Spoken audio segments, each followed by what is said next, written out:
and we are rolling.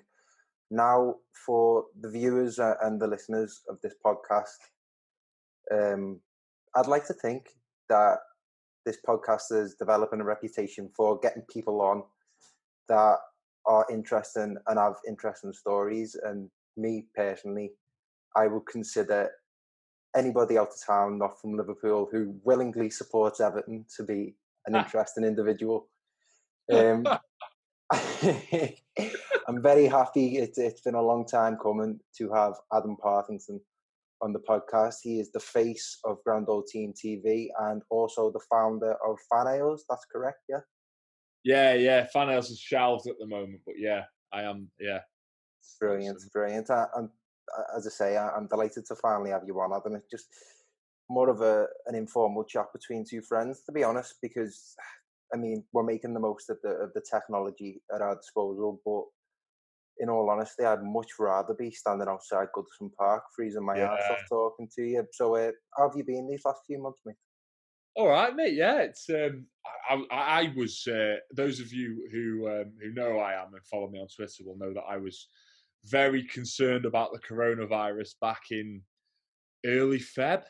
I'm one of these weirdos who spends a lot of time on a website called Reddit, and I was seeing lots of stuff on there that was concerning me about the whole situation, and I was then taking that onto Twitter and saying, I think this is serious. And it's funny now, Max, because you know I've probably only ever been right about one thing in my life, and this is this is the first thing I've ever been fucking right about, and it's the worst thing I've ever been right about. But yeah, I was like, oh man, this virus is like, why have the Chinese like basically locked down 50 million people in Hubei? This is serious. And people are like, oh, don't be silly, you know, it's bird flu all over again and SARS and da, da, da, da. And I go back and look at the tweets, or I've been back and looked at the tweets of me sending this out, and obviously then feeling rather silly on Twitter because people were like to me at the time, like, this is really stupid, like, what are you worrying about? It's just the flu type thing. And then I was like, I swear this is worse than that. And then it just started getting worse. And then obviously, I was on holiday when the whole thing happened. Oh shit! Yeah, I remember you. Yeah, I was tweeting about it. And I said to the wife, so Max, obviously you're at a stage now where you know you're a few years off having a wife. When you do eventually arrive at that point, they're not always right about everything. And I said to her, look, we've got my little girl, Mina, which is nothing to do with Yeri. We'd named her before Yeri came along. And I said, look, I don't know if we should go to the Dominican Republic because this is like escalating and things are changing every day. And she was like, it's fine, you know, that no one's told us not to go, and this is all going on, and there's been 3 cases in the Dominican, it's fine. And we got out there, and Max, we've been there about 2 days, and the Dominicans were like, we're shutting everything down. And I was like, oh God. And then TUI were like, we're not sure how we're going to get you back. Got back in the end, so we were all right in the end. But and then you know, just locked down like most people watching this, spending the time trying to make the best use of it. Lots of time, a little girl, and yeah, I missed the football. I didn't miss the football at first. I was like, do you know what? Football kind of can wait. And now I'm real. Although the football's come back in capacity, I'm sure we'll talk about this, mate. It doesn't feel right. But I do miss, as you've pointed out, going to Goodison and doing the grand old team stuff outside the ground after, and speaking to Dave Feely and yourself and the Falcon Blues boys and Gavin and all those lads, Rich, you know, the lads that we have on and talk to frequently. So yeah, I'm missing Goodison now more than necessarily like I was missing football. You know what I mean? Football's come back, but it's not football really. Yeah, it's not the same, is it? Really? No, Isn't the same at all. I don't know what. I mean, I don't know how. I don't know whether. See, I sometimes wonder whether or not we're just being bitter Evertonians, you know, about our, because I think probably in terms of like, was there one single fan base that had more to lose from football coming back? It's probably us, because we knew the inevitable was going to happen. But it happened, and I don't know about you, but it probably happened in the best way it could have happened. Like the coronavirus in that regard was a bit of a blessing. in a weird way, because not to belittle anyone who's suffered at the hands of it, because it's, it's a very serious thing, but from a football perspective, what it meant is that they've won the league in probably, if you gave me a couple of options of how Everton would win the league if we ever managed to, and this was one of them, I'd be like, that'd be terrible. I Mm. couldn't go, I couldn't celebrate. That's just atrocious. So yeah, it has come back, but it's not the same, is it? Football without fans is nothing, as the old saying goes. And I just haven't felt. You said the same to me when we spoke about this. You said that you felt the same as me. Yeah, and in regards to the sort of circumstances surrounding Liverpool winning the Premier League, I'd agree with you in that it has been very anticlimactic in a sense, because 1920 will forever remain the season that's been marred by COVID-19. I suppose it's always going to have that little asterisk next to it, isn't it? And this isn't me being bitter and twisted, because in all honesty, the sort of the sport and fashion I was raised in has always been to sort of congratulate the best team, whatever competition they've competed in.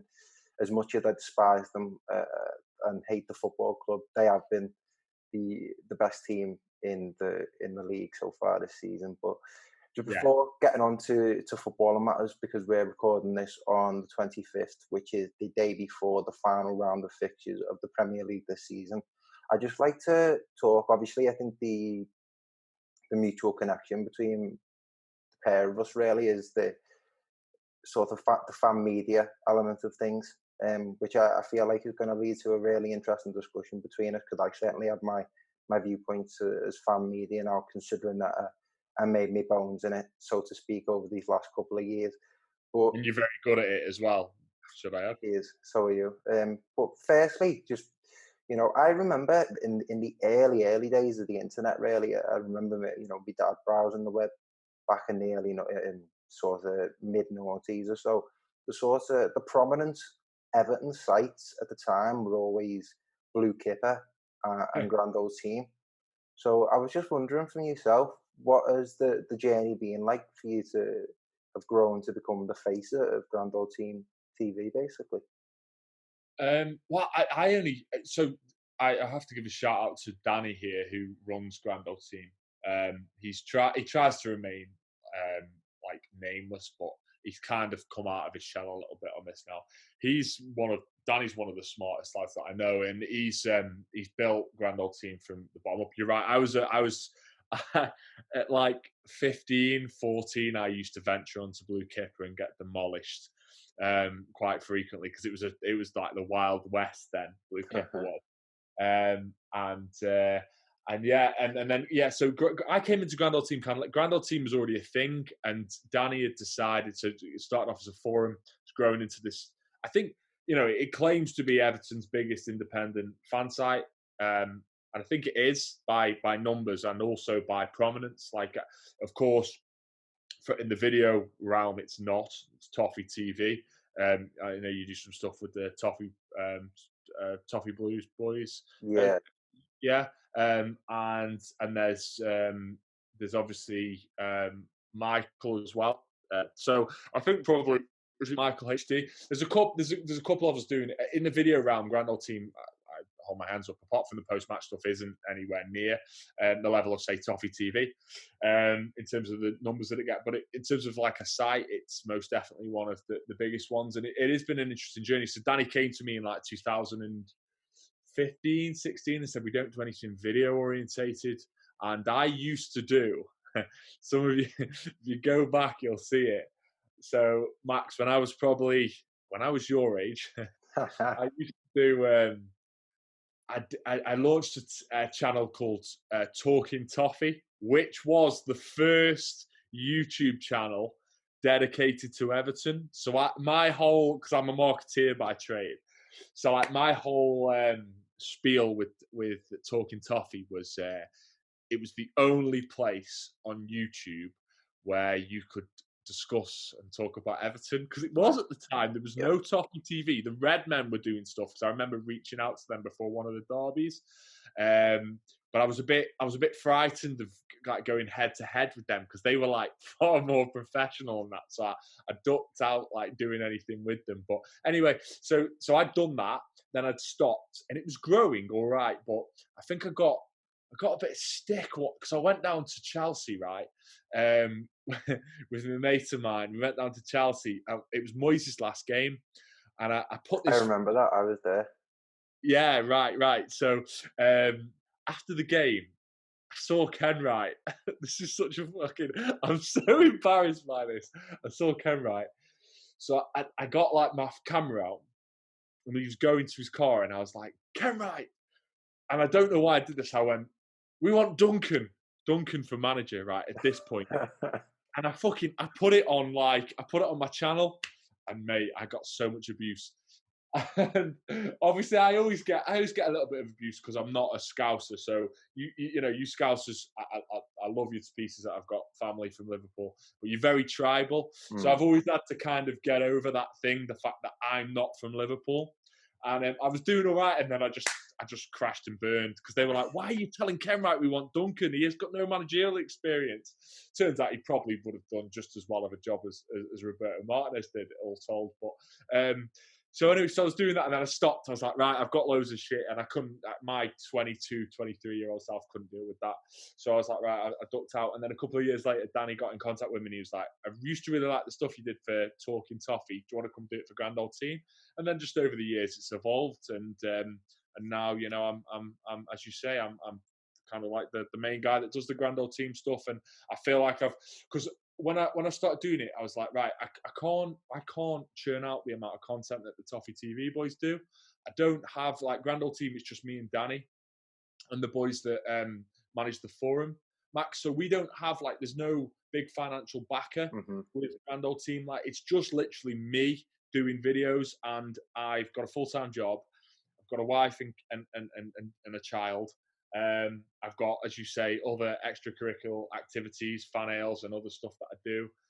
And I'm like, I can't do videos all the time, so I'm gonna have to try and reposition Grand Old Team. So no one was doing the fan TV thing, and I was like, right, if I do fan TV, it can't be Arsenal fan TV. It has to be more kind of like sensible, because our fan base, again, not being from Liverpool, I've probably had to culturally learn this over the years, and I think I've picked it up pretty well. But like, I know that, look, Scousers they're not going to accept an Arsenal fan TV. Evertonians aren't going to accept that. So we've got to do things differently. So what am I doing? I'm getting someone like Dave Feely involved, who's like knows everything about Everton.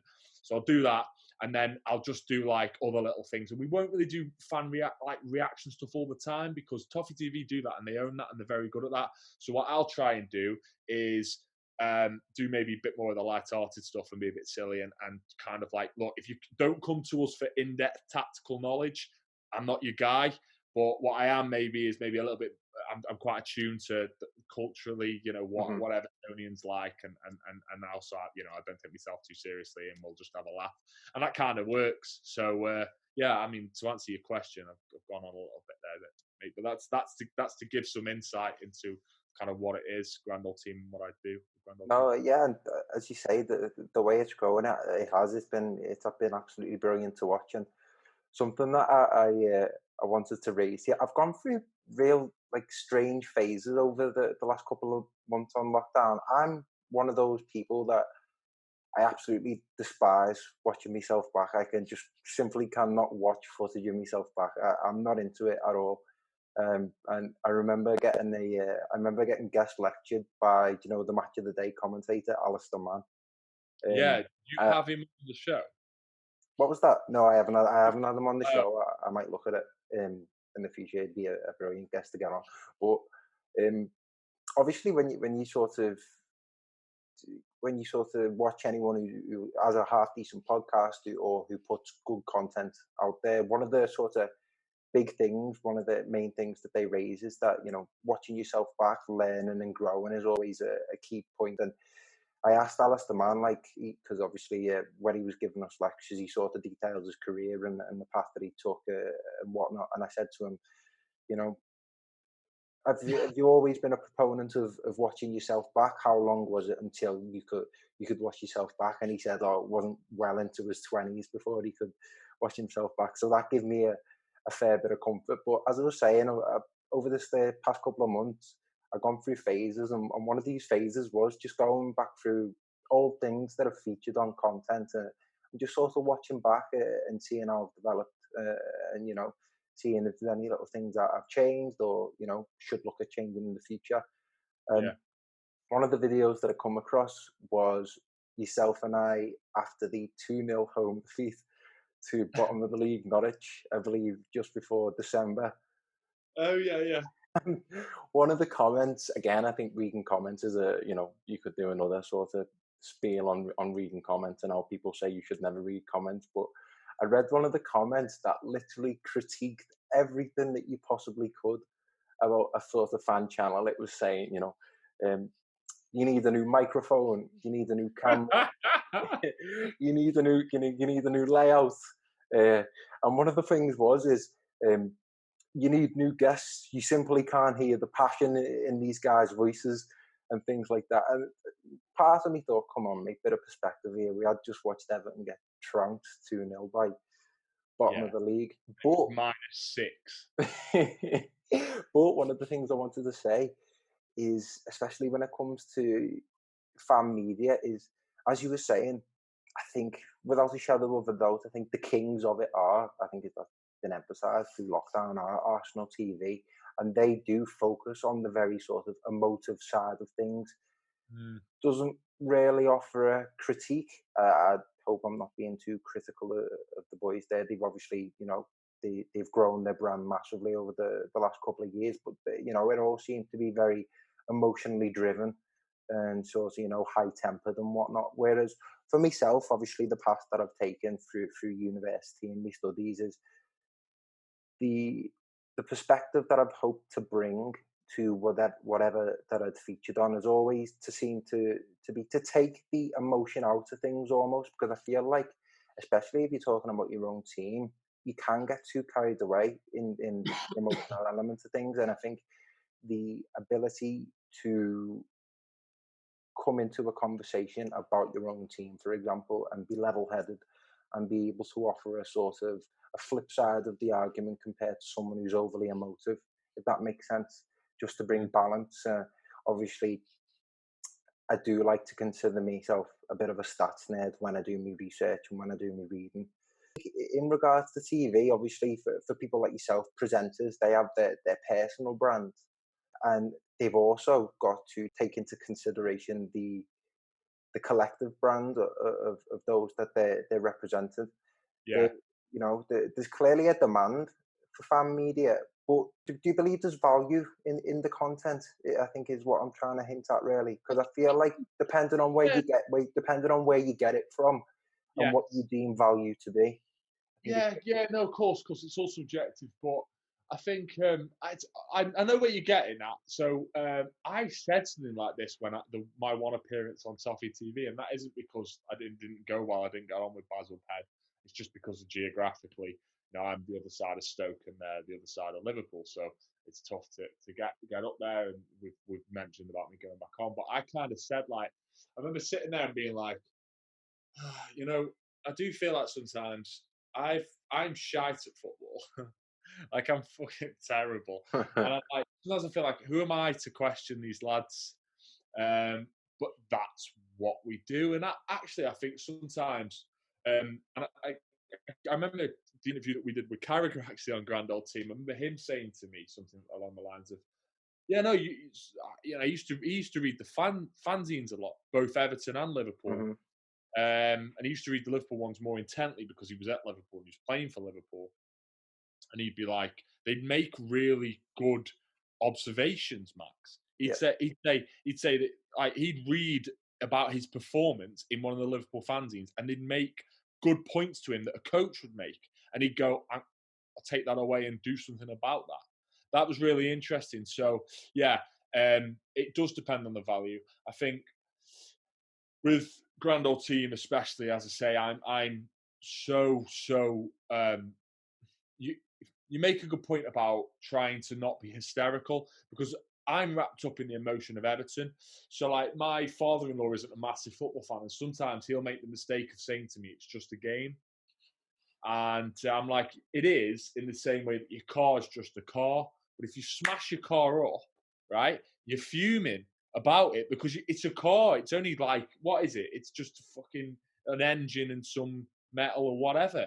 But it's a car and you've paid money for it and you invest in it and you love it and you drive it around. You love your car. It's your car. And you smash it up one day. You're not very happy. Well, me and you, we invest our emotions in Everton. We invest financially. I invest time, a lot of time sometimes, in Everton. And then when things don't go wrong, when things go wrong, it affects you.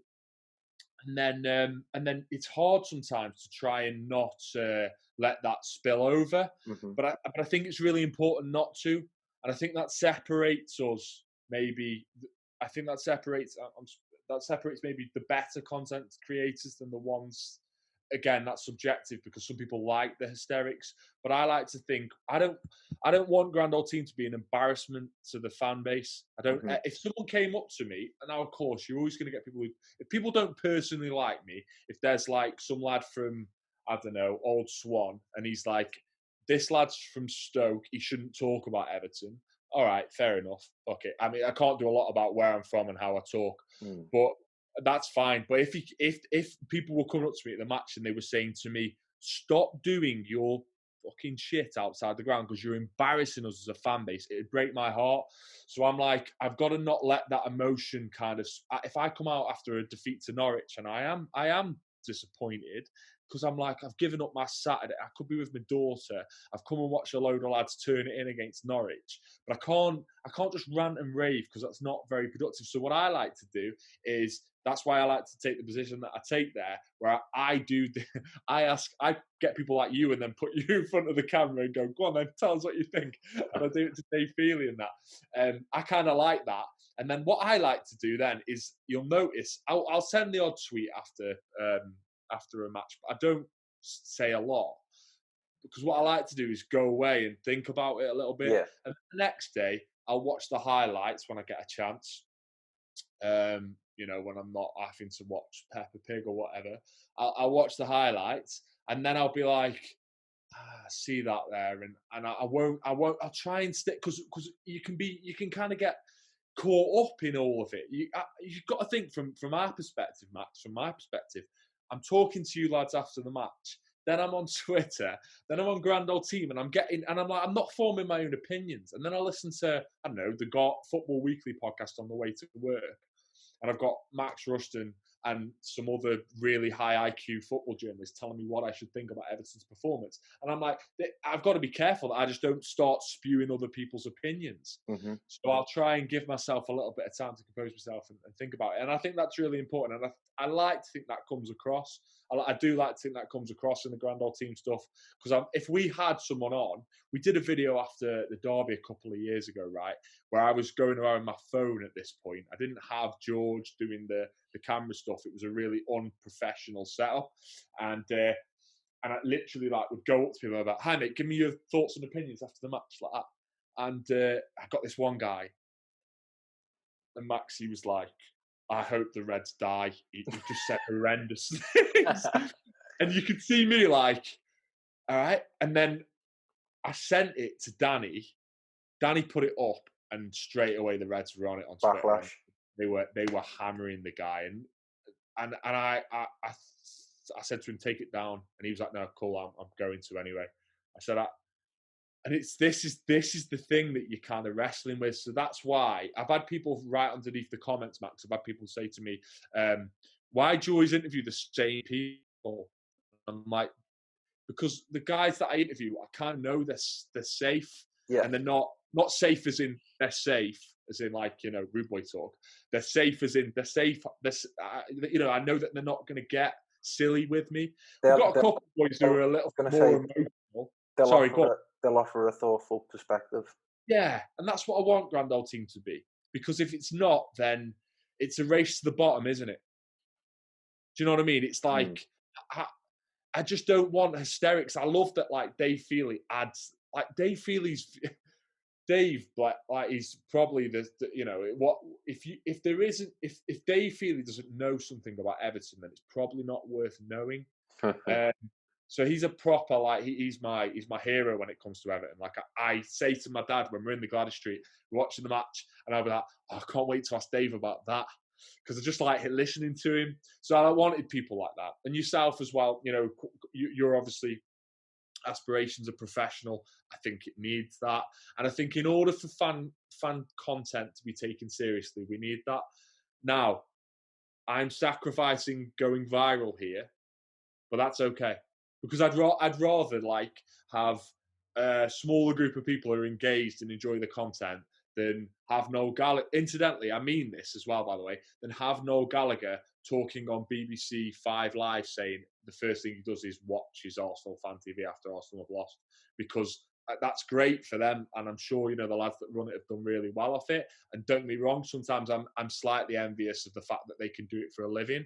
I might never reach that point, but I'm not sacrificing me as a fan or like my own reputation for like hysterics just because it goes viral. Won't do it. So that's that really. 100%. I think that's as I say, I get a real sort of well thought through and sort of perspective on things.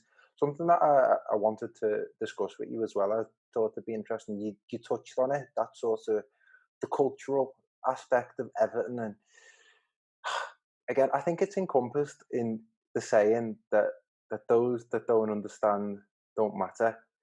It's something about this football club is so different. It is almost like the livelihood of so many people. And for me, right, I think um, you know, I'm fortunate enough to have both of my sides Evertonians, match going Evertonians all their life. My granddad played for the club in the 50s, and for me, what I think hits the nail on the head with Everton is that for a club founded in 1878, obviously St Domingo's a church theme.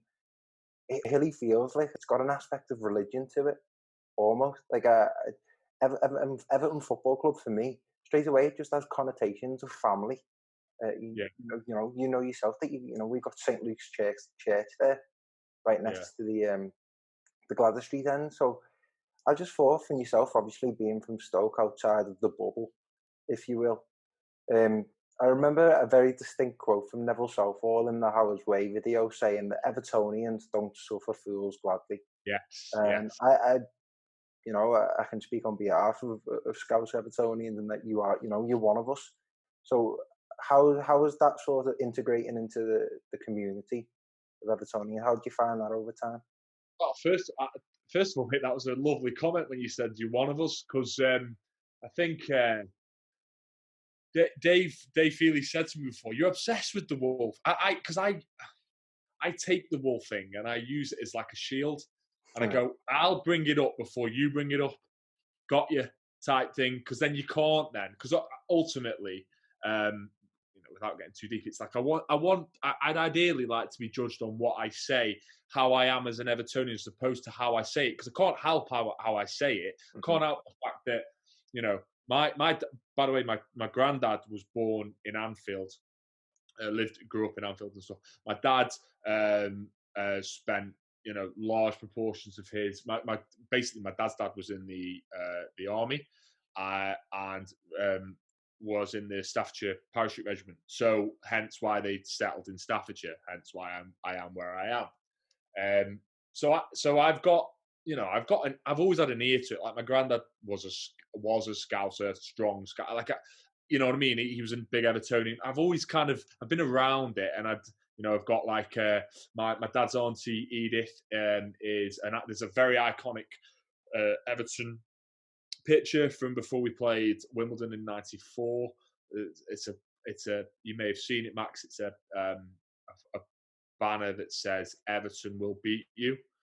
And my auntie Edith my dad's auntie Edith is standing behind the banner. So it's an iconic Everton picture, and a bit of my family's in there. And my dad's auntie Edith used to run the Everton Supporters Club, or be heavily involved in it, and would take the elderly, the seniors around and stuff. She was a mad Evertonian. So my granddad brought a red car when he came back from the army, parked it outside. She told him to move it. I think on Douglas Road, I think in Liverpool, Kirkdale, that area. There's, again, the Scousers among us listening will correct me on whether or not Douglas Road or Douglas Avenue, where it is, whether it's in Kirkdale, but it's around that area anyway. So she was a mad Evertonian. So when she died, she got married. When she died, she got buried at the church on Goodison Road. I can't remember what it is now. Davy Moyes was Everton manager at the time. She got like a sign when she was really poorly. The club sent her a card and stuff. So the point I'm making there is my family lineage is heavily integrated within Everton. It's within my DNA, to use that marketing term that Everton use. So I was always kind of like had my ear to the ground. So I've always got you guys because I'm kind of an offshoot of you. I just don't talk like you, and I didn't grow up in Liverpool. But I've always kind of understood. I feel like I've always been able to understand maybe better than if I'd have approached Everton completely with no background. Like if I'd have just picked Everton out, I probably wouldn't have got it as quickly. But yeah, I have to do a bit of work because Liverpool's a very tribal city. Socially, economically, it sees itself separate to England. I get that, or a lot of Scousers do anyway. There's the whole kind of Scouse not English thing. I know that's more pronounced on the side of the Reds. But so I've kind of understood this a little bit.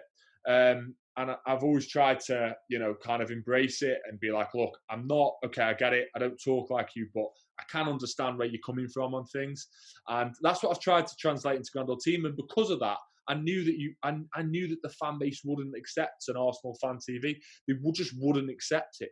I'd have been chased out of Goodison along with Sam Allardyce if I'd have gone down that route, mate. I wouldn't have been able to show my face in the Gladys Street. The fact that I can go in the Gladys Street and have a beer, and the only people that normally come up to me and say, I really like your stuff, or where's Dave Feely? Is good. So I just kind of I had an ear to the ground anyway, as I said, like, with my dad's side of the family. And don't get me wrong, sometimes, every now and again, like, people will bring it up and someone will say, who's this Wall and that, like, but it's part of the course. On the whole, people don't really bring it up. I think on the whole, people go, this guy obviously loves Everton, as I do. I'm as much as an Evertonian as anyone else. It's like anything in life, you can't have it both ways. You can't say to certain people, you have to look a certain way to be a certain thing and then not let that extend to football. The fact that I'm not born in Liverpool doesn't make me any less of an Evertonian than anyone else. I mean, I commute to the match. I have to give up a bit more time than the natives do. Doesn't make either of us more Evertonians. We both love the club in the same way. So anyway, I think if you genuinely love something, it comes out in it. Like, and I do. I love Everton to pieces. Of course I do. I've been going to the Gladys Street since 1996, Max. So I grew up on the Gladys Street, so to speak. So it's my home as much as anyone else's. So I think that just comes through in what I do. That most definitely, yeah. I can vouch for that as well. It really does. One of the things I did want to talk to you about, and it's interesting to get different people's perspectives and opinions on this for those that were there at the time. I've obviously, my most recent podcast was with Jim Keogan as well, the author who's produced, some fantastic books. I love Jim. Love Jim. Yeah, he's absolutely brilliant. And he is one of those guys that can give you such a great rationale of the impact that the 1990s had on this club. Oh, and for me, right, this is so strange.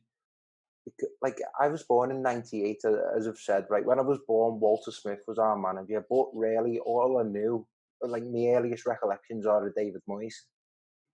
And for me, yes, I fully understood that Moyes saved our backsides from our circumstances around that time, and what he turned us into, safe to say, on the budget that financially what we were dealing with, we were definitely punching above our weight.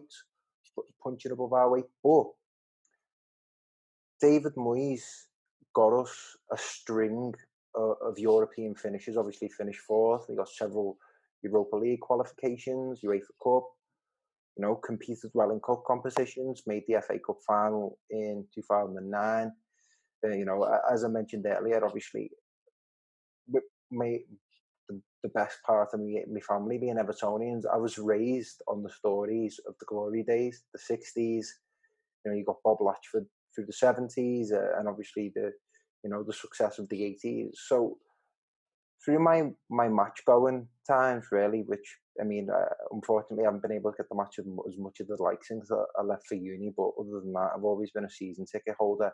And I suppose this comes round to this again, sort of a cultural point about Everton.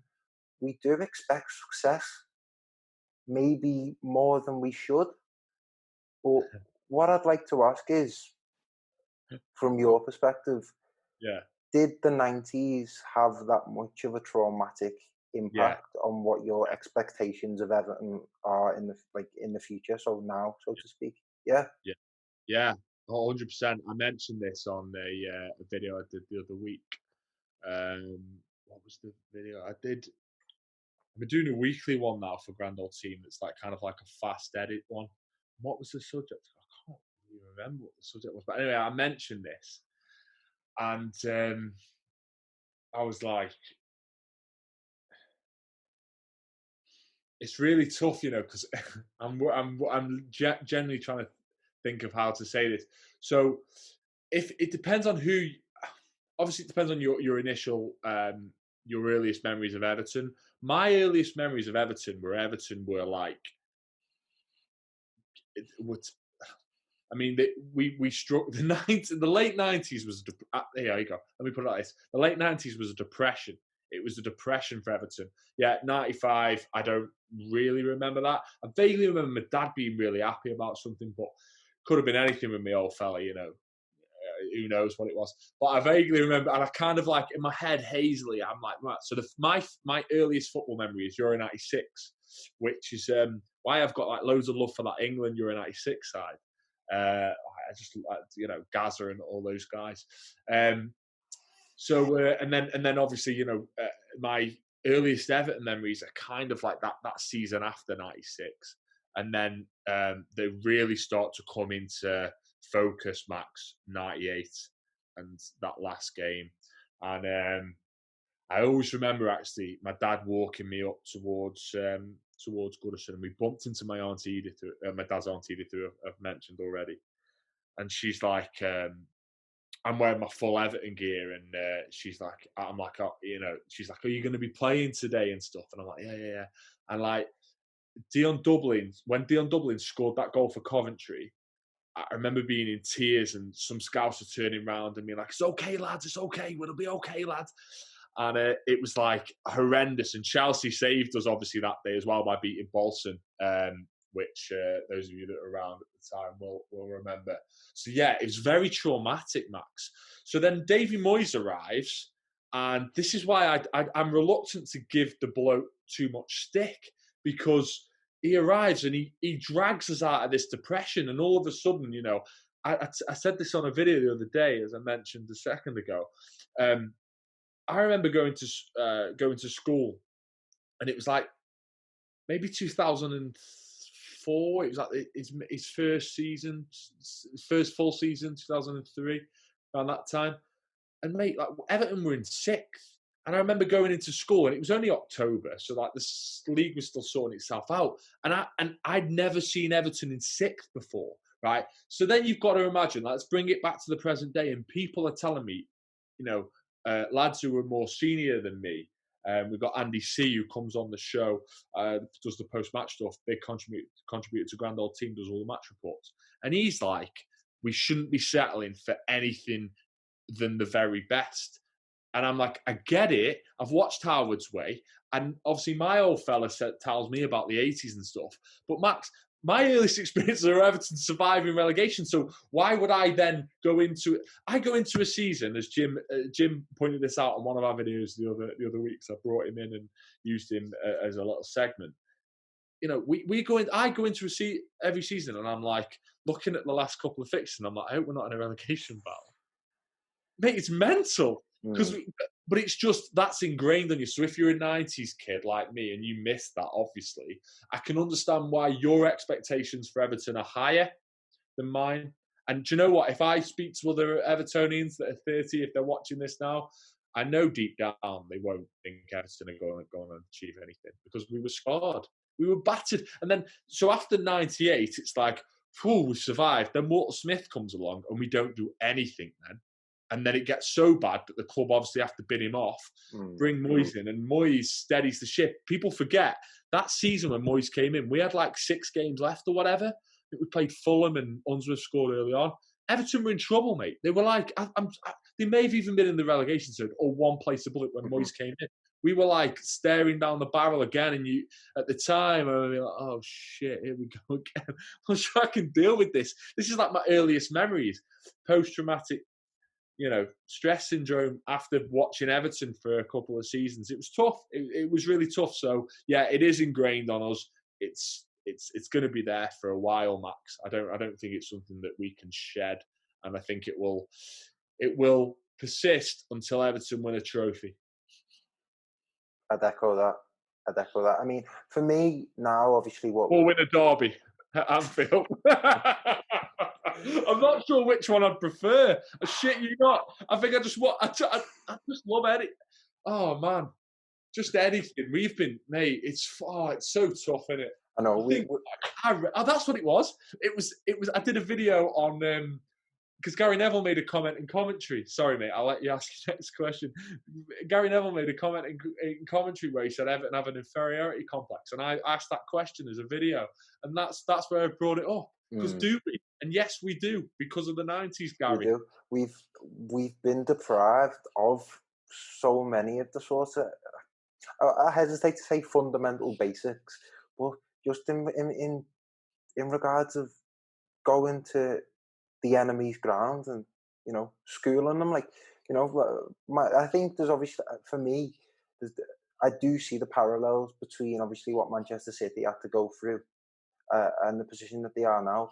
I really did hope that it'd be a similar story with Everton when we received investment around 2016. Obviously, with financial fair play, that has been a long haul, to put it lightly.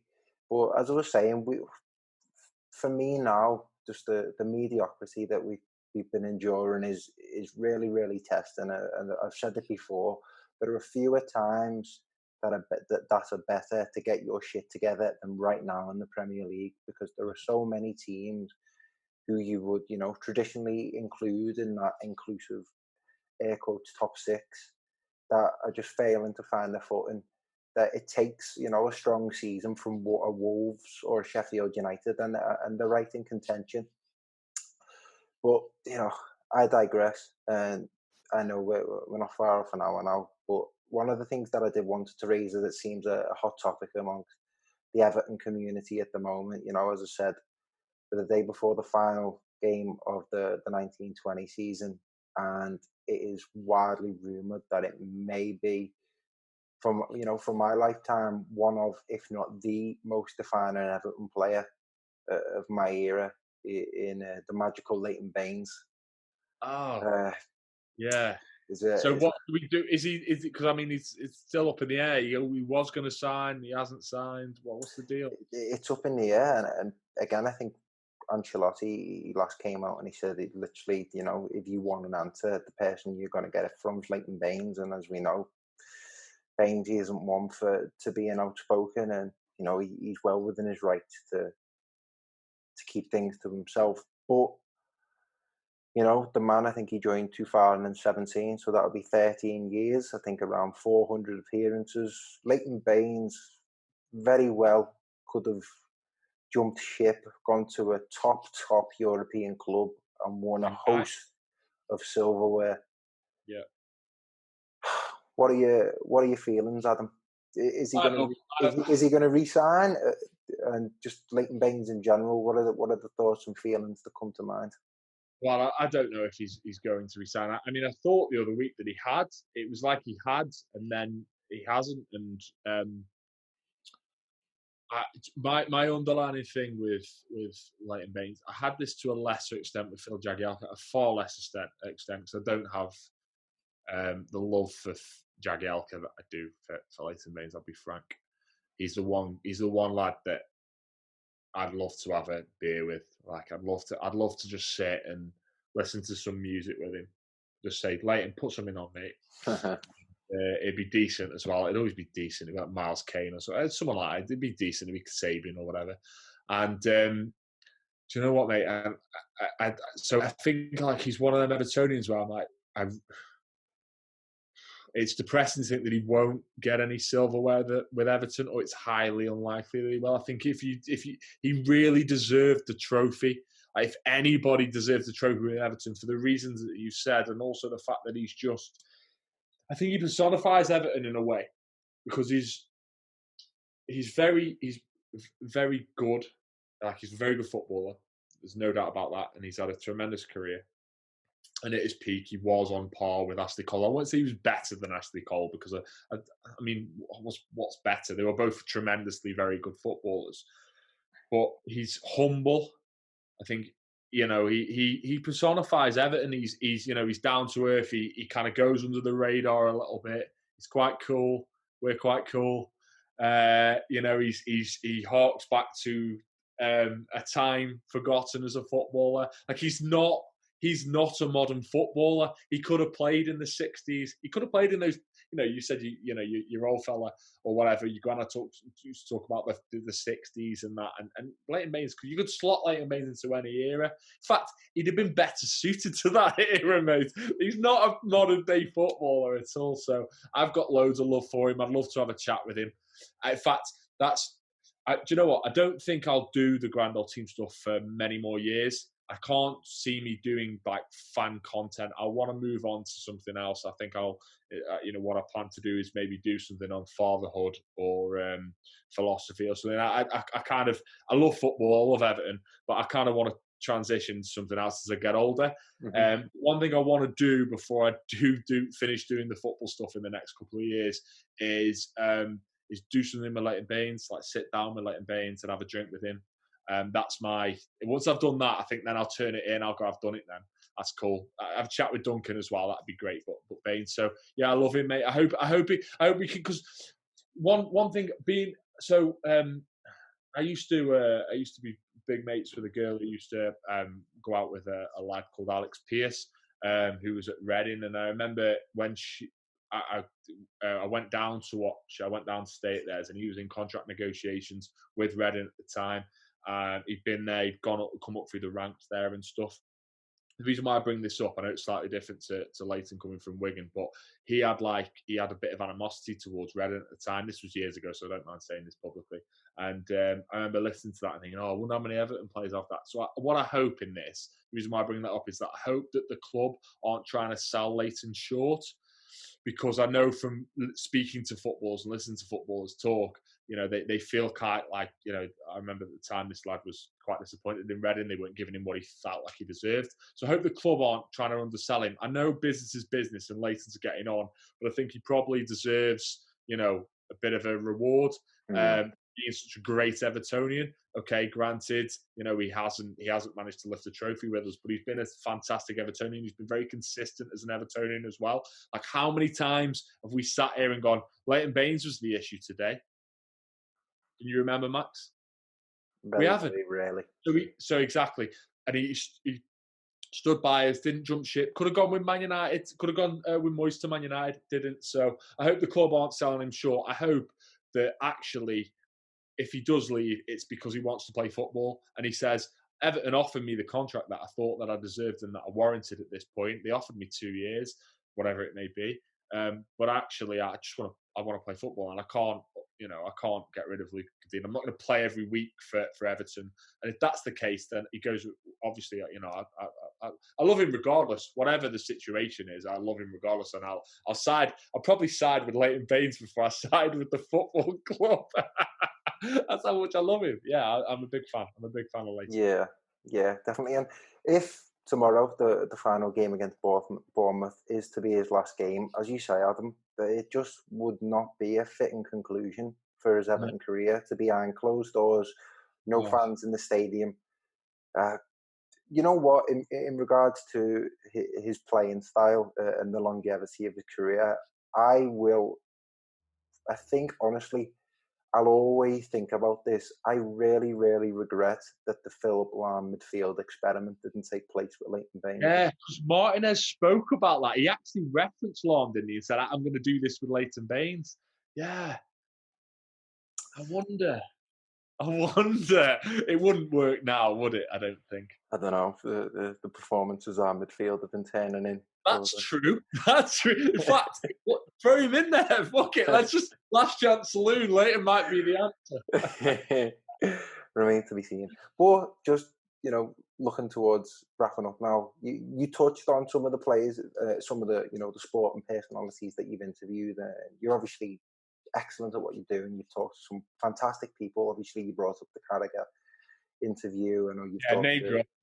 The worst name drop I can do on an Everton, with the Everton.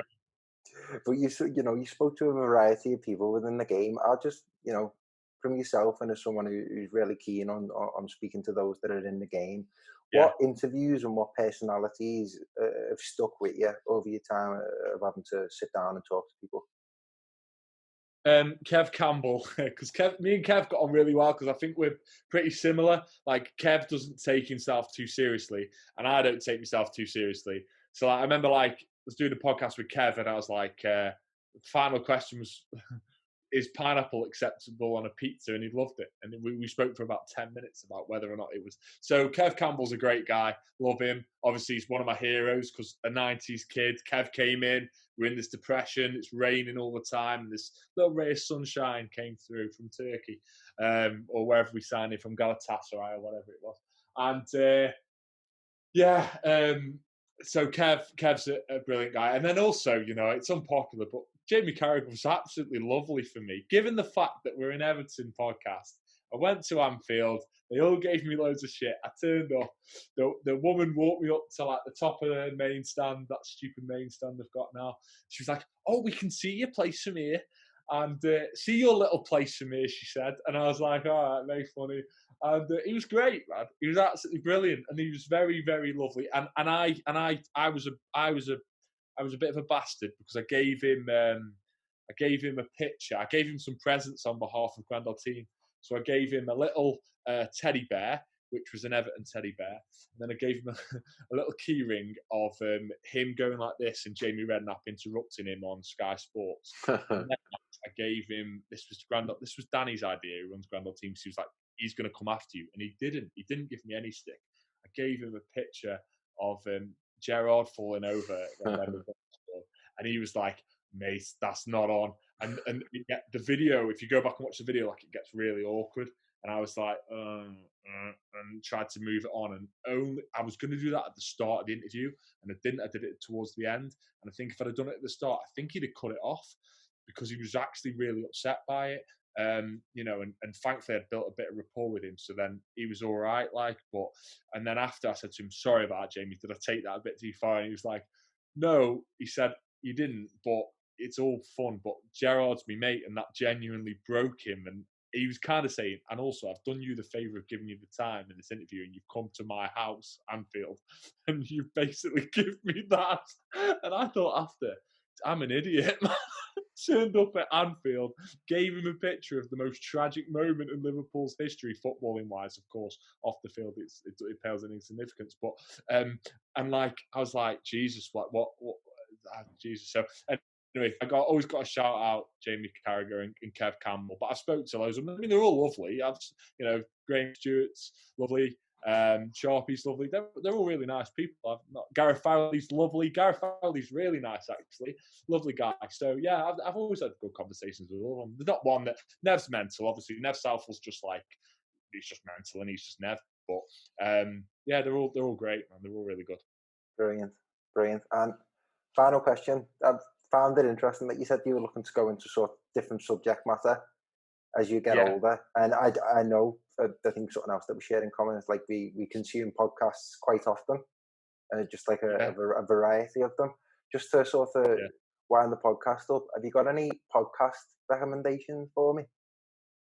Oh mate, I've got loads. I've got loads. So a guy who used to be on Love Island now, I can't remember his name. He does a podcast called Modern Wisdom, which is brilliant. Philosophy and all like cultural kind of modern questions and stuff. He's great. I can't remember his name now, so I'm doing him a disservice. But he was on Love Island, but he's a really smart guy, and he's come off Love Island, realised that that's terrible, a terrible idea, and he now focuses on philosophy. Very well read. Joe Rogan's podcast is brilliant. You'll be aware of that The anyway. goat. What other podcast? In terms of football, by the way, I really like the Guardian Football Weekly podcast as well. I'm a big fan of that. So there's three for you at the moment. There's I make this loads. There's absolutely loads. I could go through mountains. I've got so many on here. No, it's cool, and I'm sure Adam, over time. Oh, I'm sure. Academy of Ideas. Academy of Ideas. That was the one I was just thinking of. Okay. Philosophical. Brilliant. But that out as well. Cool. I'll get myself into it. As I was saying, I'm sure over time you'll make many appearances to come on this podcast, discussing the highs and lows that Everton Football Club subjects us to. But Adam, I just want to say it's been great to have you on, and I'm glad we finally had the chance to talk in a sort of prolonged sense. Yeah, definitely, mate. And when, by the way, when all this gets back to normal as well, make sure because I've asked you a couple of times, Max. I know you've been down at university and stuff, and you haven't been able to make it, but make sure you come and see us after the match and give us your thoughts and opinions, and then Twitter can pile it on you and not me. Definitely, I will do. Adam, thanks very much for coming on. Adam Partington, ladies and gents.